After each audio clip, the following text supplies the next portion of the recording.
Hi good morning. അപ്പോൾ നമുക്കിന്ന് നല്ലൊരു അടിപൊളി സോയ റോസ്റ്റ് ആണ് കേട്ടോ. വളരെ എളുപ്പത്തിൽ തയ്യാറാക്കാൻ പറ്റിയ ഒരു സോയ റോസ്റ്റിൻ്റെ റെസിപ്പിയാണ് നമ്മുടെ ഇന്നത്തെ. ചോറിൻ്റെ കൂടെയും കഴിക്കാം, ചപ്പാത്തിയുടെ കൂടെ കഴിക്കാം, അപ്പത്തിൻ്റെ കൂടെ കഴിക്കാം. അപ്പോൾ നിങ്ങൾ ഇതുപോലെ സോയ റോസ്റ്റ് ഉണ്ടാക്കി നോക്കിയിട്ടില്ലെങ്കിൽ ഉറപ്പായിട്ടൊന്ന് ട്രൈ ചെയ്ത് നോക്കിക്കോളൂ, നന്നായിട്ട് ഇഷ്ടപ്പെടും.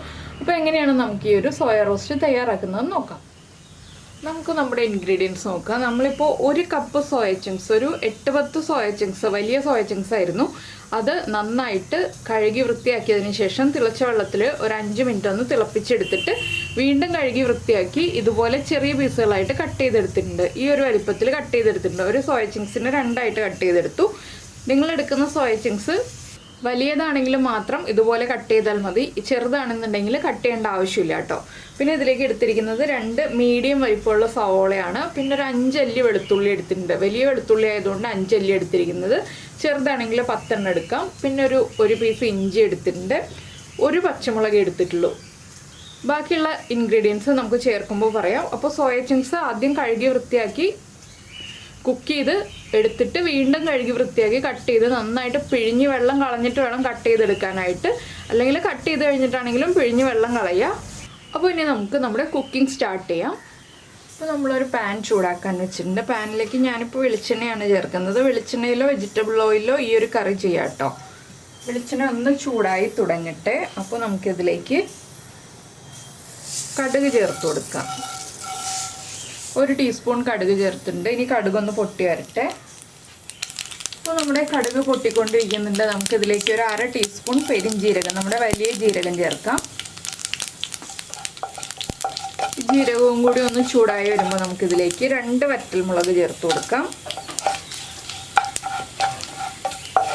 പിന്നെ നമ്മൾ നീളത്തിൽ കട്ട് ചെയ്ത് വെച്ചിരിക്കുന്ന ഇഞ്ചി വെളുത്തുള്ളി നീളത്തിൽ കട്ട് ചെയ്തത് തന്നെ ചേർക്കാണ് നല്ലത്. പിന്നെ ഒരു പച്ചമുളക് ഉള്ളത് സ്പ്ലിറ്റ് ചെയ്തും ചേർത്തിട്ടുണ്ട്.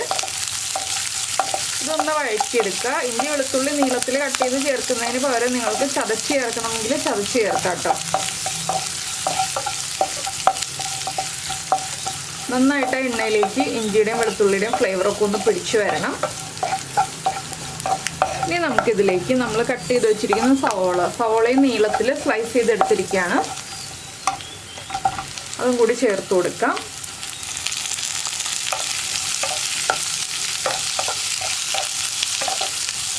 ഇനി നമുക്ക് ഈ സവോളയ്ക്ക് ആവശ്യമായിട്ടുള്ള ഉപ്പ് ചേർത്ത് കൊടുക്കാം.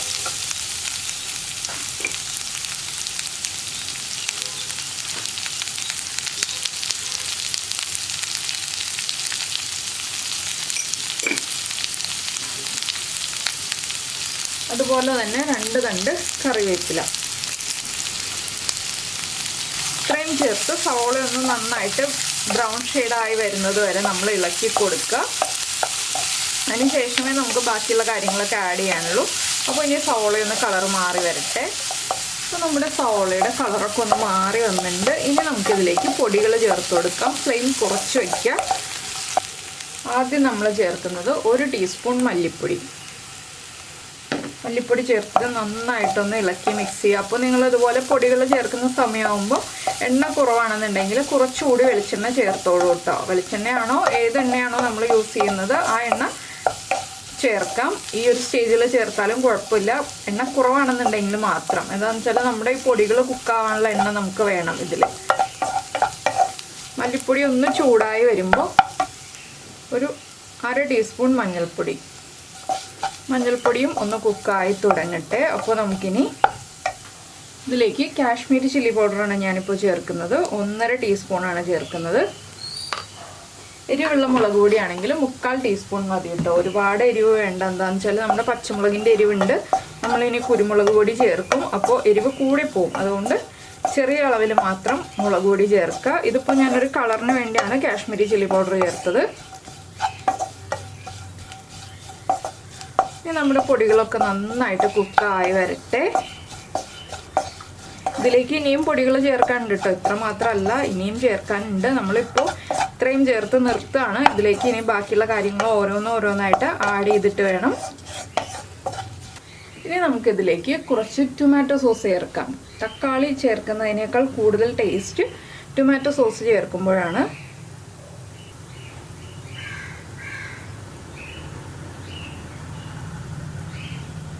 ഒരു 1.5 ടേബിൾ സ്പൂൺ ചേർത്തിട്ടുണ്ട്. ടൊമാറ്റോ സോസിൻ്റെ ആ ഒരു മധുരമൊക്കെ ഉള്ളതുകൊണ്ട് നമ്മൾ ഇതിലേക്ക് ഇനി എക്സ്ട്രാ പഞ്ചസാര ചേർക്കേണ്ട ആവശ്യമില്ല.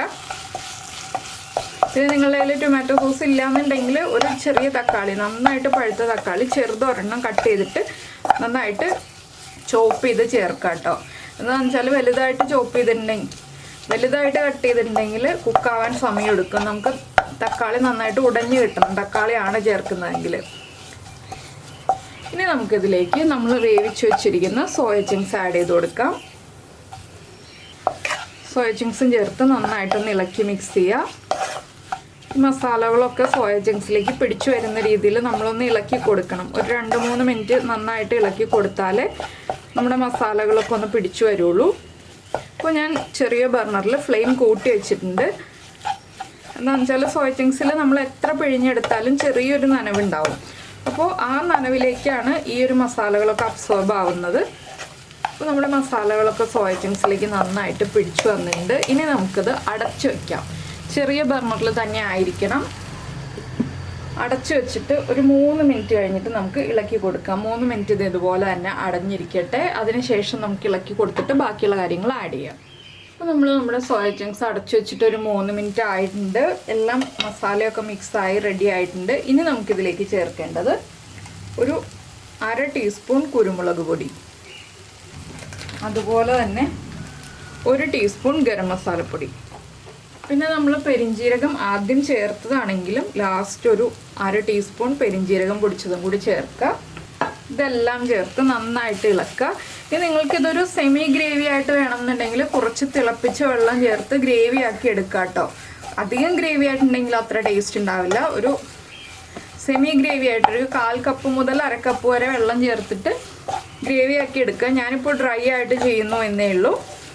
അപ്പോൾ ഈ ഒരു സ്റ്റേജിന് തൊട്ട് മുൻപ് നമ്മൾ ഒരു 3 മിനിറ്റ് അടച്ചു വയ്ക്കുന്നതിന് തൊട്ട് മുൻപായിട്ട് ഒരു 1/2 കപ്പ് വരെ വെള്ളം ചേർത്ത്, ചൂടുവെള്ളം ആയിരിക്കണം, പച്ചവെള്ളം ചേർക്കരുത്, ചൂടുവെള്ളം ചേർത്തിട്ട് ഇളക്കി അടച്ചു വെച്ച് ലോ ഫ്ലെയിമിൽ അടച്ചു വെച്ചിട്ട് ഒന്ന് കുക്ക് ചെയ്തെടുക്കുക.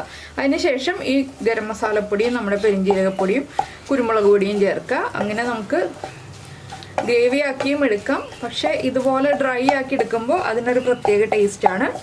അപ്പോൾ ഉപ്പ് കുറവാണെങ്കിൽ ഉപ്പ് ആഡ് ചെയ്ത് കൊടുക്കുക.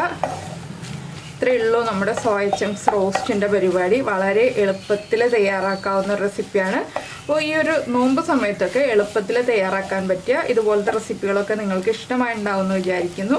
ഇഷ്ടമായിട്ടുണ്ടെങ്കിൽ നമ്മുടെ ചാനൽ ആദ്യമായിട്ട് കാണുകയാണെങ്കിൽ നമ്മുടെ ചാനലൊന്ന് സബ്സ്ക്രൈബ് ചെയ്ത് സപ്പോർട്ട് ചെയ്യണേ.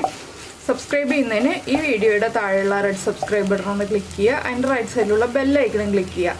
അപ്പോൾ ഓളെന്ന് പറഞ്ഞിട്ടൊരു ഓപ്ഷൻ കാണാം. ആ ഓളും കൂടി പ്രസ് ചെയ്തിട്ടുണ്ടെങ്കിൽ ഞാൻ എപ്പോഴും വീഡിയോ അപ്ലോഡ് ചെയ്യുമ്പോൾ നിങ്ങൾക്ക് നോട്ടിഫിക്കേഷൻ വരും. അപ്പോൾ ഇത് കണ്ടോ, ഇതുപോലെ ഒന്ന് സ്പ്രെഡ് ചെയ്തിട്ടുണ്ടെങ്കിൽ കുറച്ചുകൂടി ഡ്രൈ ആയി കിട്ടും. നിങ്ങൾക്ക് ഡ്രൈ ആയിട്ട് വേണമെന്നുണ്ടെങ്കിൽ അപ്പോൾ ഏത് രീതിയിൽ വേണം എന്നുള്ളത് നമ്മുടെ ഇഷ്ടത്തിനനുസരിച്ച് എടുക്കുക. അപ്പോൾ എന്തായാലും നമുക്ക് നമ്മുടെ അടുത്തൊരു വീഡിയോയുമായിട്ട് അടുത്ത ദിവസം വീണ്ടും കാണാം. അതിനു മുന്നേ ലൈക്ക് ചെയ്യാനും കമൻറ്റ് ചെയ്യാനും ഒന്നും മറന്നു പോകരുത് കേട്ടോ. അപ്പോൾ നമുക്ക് നാളെ കാണാം.